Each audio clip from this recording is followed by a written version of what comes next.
All right, you ready for this one? Let's get it. This is the big one. Okay, there's a lot to cover here. We're going to go as carefully and as chaotically as we can, but this is the head coaching carousel. The head coaching carousel obviously is frontlined by Lane Kiffin.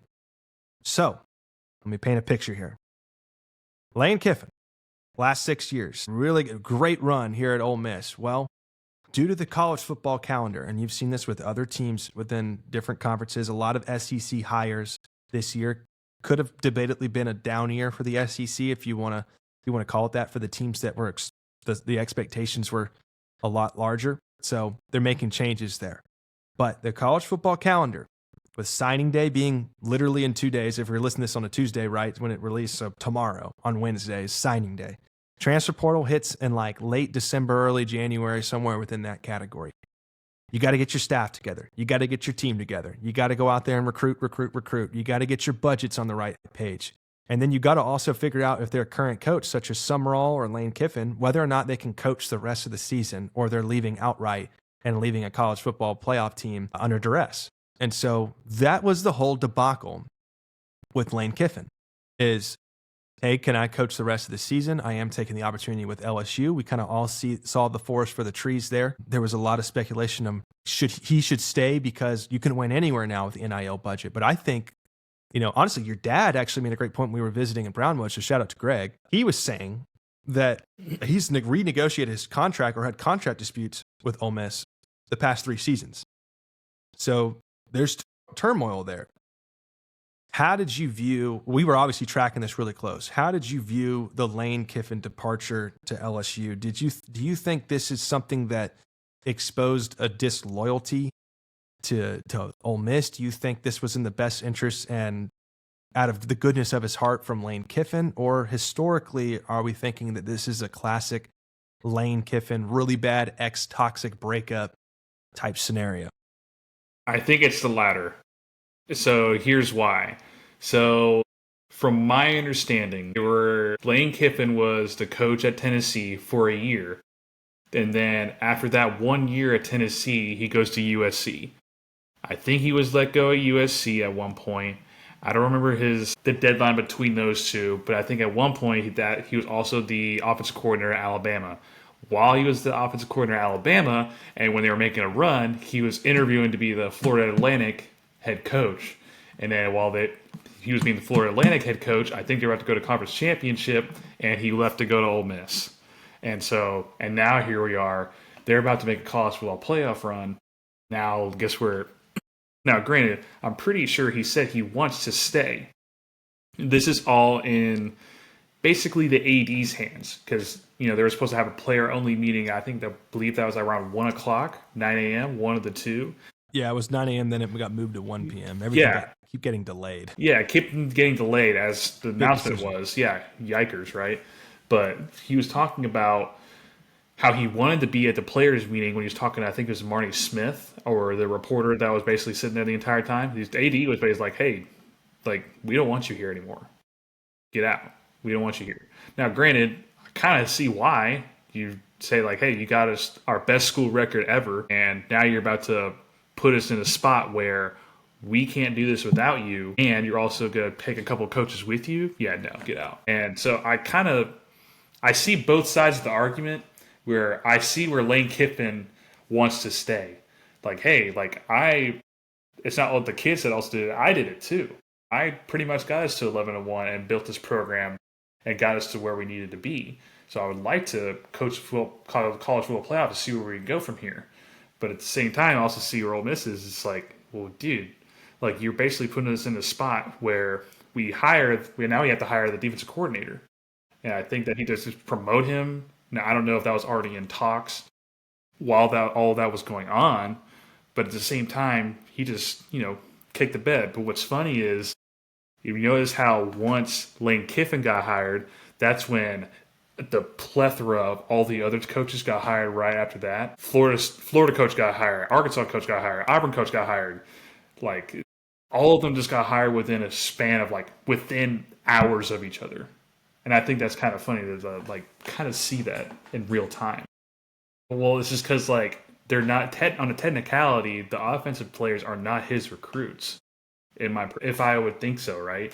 Obviously, he probably got the defensive guy he wants, but the offensive guys like Chambliss, Lacey, like all those guys. I mean, do they follow Lane, or do they go do their own thing? Now, another thing to consider too. Let's say they go ahead and do the college football playoff run, and the transfer portal opens up like early January.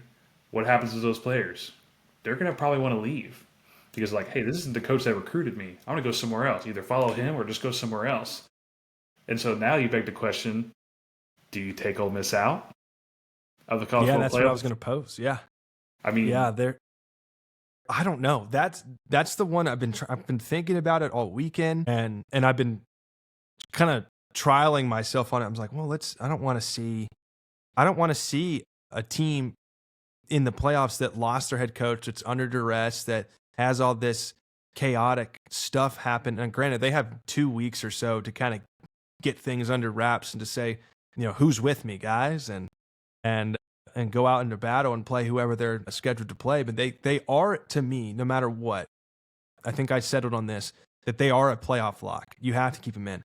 One thing to consider, though, and which is why I put Texas A&M in front of Ole Miss on the poll, is I would not have done that if Ole Miss didn't lose Lane Kiffin.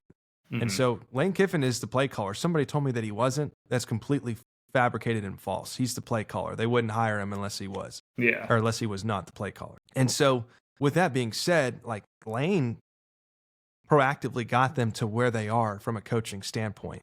So with that, it's kind of just going to be a plug and play. Well, we use this playbook. We're not going to escape this playbook, but we're going to call these plays the best we can. But in terms of playoff seeding, I do think they're going to be affected. There's no way you can keep them at 5 or 4 or 6 or somewhere in there. I think you got to kick them back a little bit. I think, I understand there's some head-to-heads between Oklahoma and Ole Miss there, and Ole Miss won that head-to-head. But at the same time, like, things have changed. You gotta go. We gotta roll with the punches here. You got to make an audible. You got to make a check at the line. Something's got to change. You got to reward teams that are stable, and you got to penalize teams that made a decision of that magnitude in such a critical portion of the season. What do you think? Do you think Ole Miss should stay in, or do you think they should be kicked out? Well, or it's just funny, moved, or however you want to say it. Well, it's funny you bring up that point. I made it in my notes. I wanted to bring back a reference to 2 years ago before the college football playoff, the 12-team college football playoff.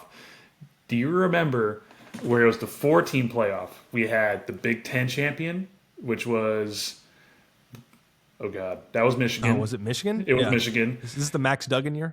Yeah, I think so.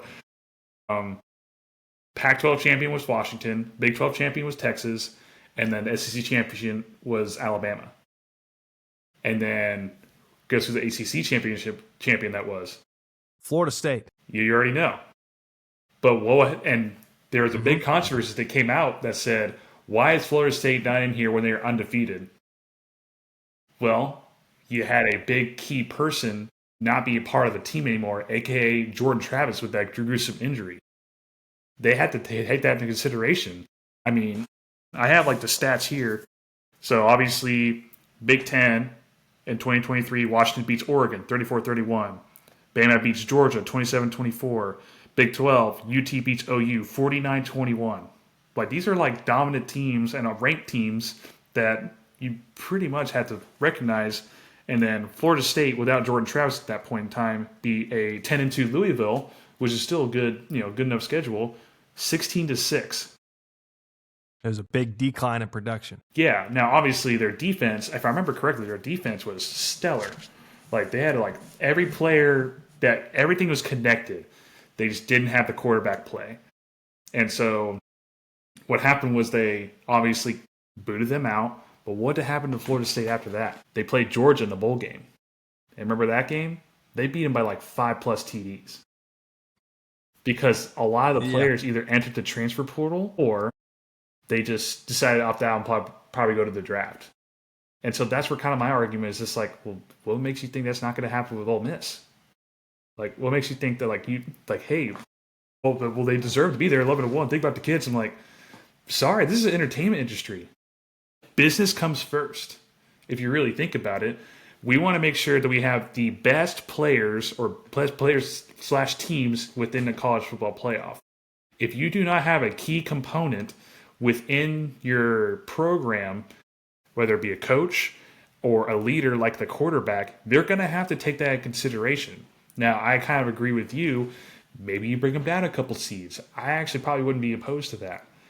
But at the same time, I don't know. I don't want to say take them out, but you kind of have to not punish them, but like be realistic and be like, hey, like this is not going to be the same Ole Miss team that we've seen all the way throughout the year. Barely losing to Georgia and all those other teams. So it's something to think about. And here's why. Like the difference is, people in the comments are probably saying, well, Ole Miss they didn't lose their quarterback. They just lost their head coach. And that does play a huge factor as well. Florida State at that time still had their head coach. But two things you can control, as all athletes know, when you played in high school, college, there's two things you can control at all times: attitude and effort. And when you lose your head coach that recruited you and you're no longer understanding who you're playing for or what you're playing for or how you're playing for it, there could be an attitude and effort problem when you're going into a matchup saying, well, we got here with Lane Kiffin. I've been here for 2-3 years. I was built by Lane Kiffin. Now, what am I supposed to go win it for Lane Kiffin, who'd left for LSU? I don't think so. That's the quote. Leave it up to the men? I don't think so. I don't think so. Yeah. No, elite reference, the Incredibles there. But to backtrack to Lane Kiffin, we didn't answer this question specifically, but what were your thoughts on him actually taking the job at LSU? Because geographically, there really is no competition within the state. No. I've spoken on previous podcasts saying that defensive players, in my opinion, this might not be 100% true. It's definitely not 100% true. Majority defensive players follow the brand. LSU has been known for safeties, defensive backs, especially wide receivers on the offensive side, but they've always had good defensive players. So that won't be an issue. And I think Saban influenced Lane Kiffin because Lane Kiffin talked about him. Say, hey, I don't have my dad here anymore. I'm going to consult Nick Saban and these other guys that mentored me and put me back on track with the rehabilitation program under the Saban tree. And I think Saban told him that LSU's capabilities, their budget, how the modern day college football looks, it's too hard to say no to. And it's going to look bad, but in terms of your personal image, but him historically from LSU to Alabama, right? And so I think defensive players follow the brand and offensive players are recruited by the coach or the coordinator, which Lane Kiffin is. So I think he's going to get the best of both worlds in a state that has no geographical competition. So you're obtaining all the Louisiana players, and then you get $25 million to $30 million a year bringing in. So with all that being said, and with Ole Miss, the track record he had over there, did you agree or disagree with his move? Did you think it was is disloyal of any way, or do you think he did the best job he could to save his own image? With all the moves that he's made, it's really all about his image, right? I mean, this is where my question to you comes in. Do you think at LSU he has the best chance to win a national championship?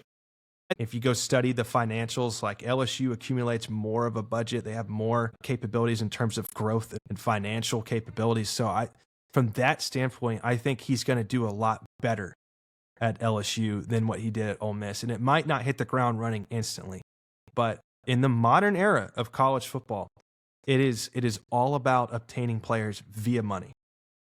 And it's about who has the most money. And it's Kirby Smart talked about this. And there's a false truth in there where he's talking about, hey, you can pay all the players you want, but if you pay a bunch of players that are not good for the brand or for the culture for our organization, then what the hell are you paying players for? You paid players that were worthless. So we go after players that are for this culture, that are for this brand. Now I think that's 60% true and 40% complete bullshit.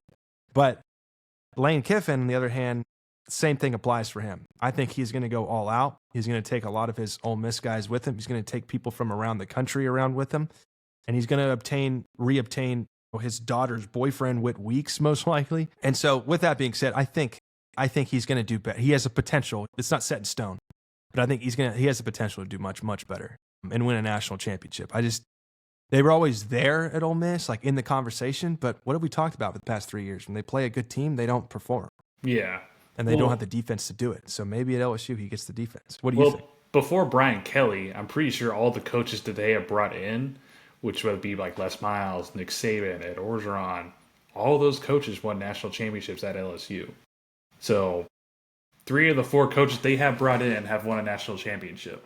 So, but granted, the era that they were doing it was completely different. I think with Brian Kelly, I don't think he still hasn't figured out the NIL stuff yet, because obviously it's still kind of new to everybody. But it sounds like with 11-1 still season, the Wild West. Yeah, with the 11-1 season that Ole Miss had, it sounds like Lane Kiffin's kind of got it under control. And from my understanding, he took his offensive coordinator, head strength and conditioning coach. I think he took like a general manager and then like a regional associate AD, which I would imagine those are titles to where just like, hey, here's the money that we're managing. See how much we can get for this player, or what's the budget for this player? What's this player looking for? Like, this kind of gives them the idea of like, hey, how much money can I actually spend? And where can I put this money to get this player? Or where can maybe I can go get this coach for this amount of salary here? Like, obviously, head coaches got to think about salary too. Like, I mean, obviously, he's going to be paid $90 million for 7 years. So he's kind of like, hey, I think I'm good on money. I'll figure out how to use the rest of this money that they're about to give me for NIL. So do I think he could? I personally think, is it a good move to win the national championship?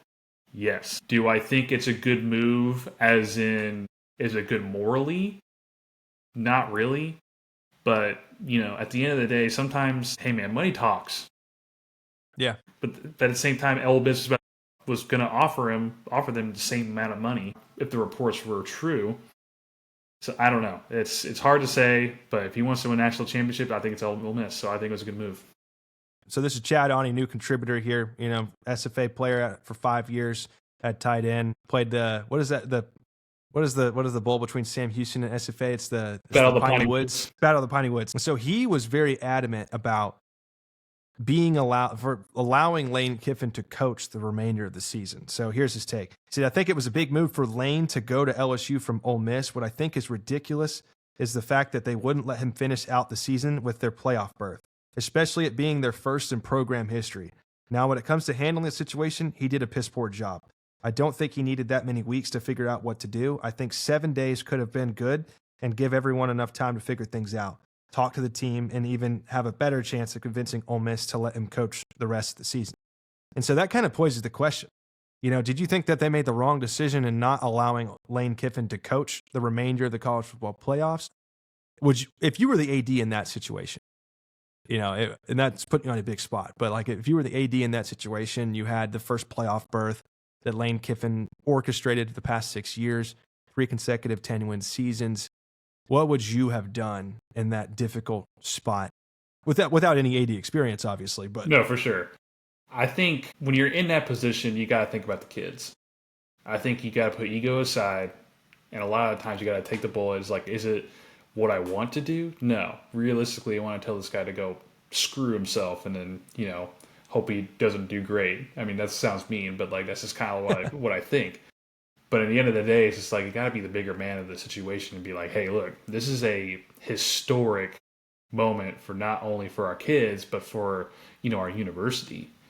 Like, this is something that, like, if we do win the national championship, is it suck that his name's going to be attached to it? Yes. But at the same time, it's still going to bring in, recruits. It's still going to bring in the money. Like, it's still going to, bring all the marketing. Like, there's a bigger picture to this whole thing. So realistically, I would have bit the bullet. I would say, don't call me, don't text me, but you can still coach for the remainder of the year. I would be bitter, but I would think hey, you need to do this if you don't do this for the right reasons, I will kick you out and I will find out a way to do it. But for the long run, it's about the kids. Yeah, I think that's a great way to look at it. And I think if I was in that particular situation, I would look at it and say, yes, this is the first time in program history that we made a college football playoff. We've always been kind of a mediocre program, 8-4, 7-5. We had some good athletes come in and out of here within the SEC, but Lane Kiffin put us on the map. And so now that we're finally here, he decides to go leave for essentially more money, better geographical recruiting, a larger NIL budget, which behind closed doors, we're not sure if those discussions happened within the past 3 years, but it's like, okay, let's say that that did happen. Okay, Lane's argued with me over the past 3 years that he needs like Moneyball, and I need more money to pay these players. Like I can't leave with that. I can't leave with, you telling me I got to get rid of Giambi. Like I can't, I need more money. If you want me to win, you brought me here to win. In order to win, this needs to happen because it's the wild, wild west out there. And so the AD was sitting there saying, we don't have the funds. I can't. We're a medium market team in the SEC. Like you can get to the tip top, but then you have to coach your way out of the rest. And so with Lane Kiffin making the decision to go to LSU as the AD, I would have said, boy, I'd really like for you to coach the rest of the season. I understand why you're making the decision we've made because we've had those discussions over the past 3 years, but I can't allow you to coach. And I want the image. I want there to be respect. I want the image to be clear and respectful. But at the same time, I know you want to owe it to these kids, but you can't do it. And logistically, we can't allow you to do that. But at the same time, I would want him to finish out the year. Like, so just saying that, I'm saying I want, but what I want is different from what I have to do, what I'm required to do. So I think they were required to say, go to LSU, take your guys. We got it from here. This sucks. This is a shit hand. But at the same time, I got to do this. And I care about you. We've been together for 6 years, but it's time we part ways. So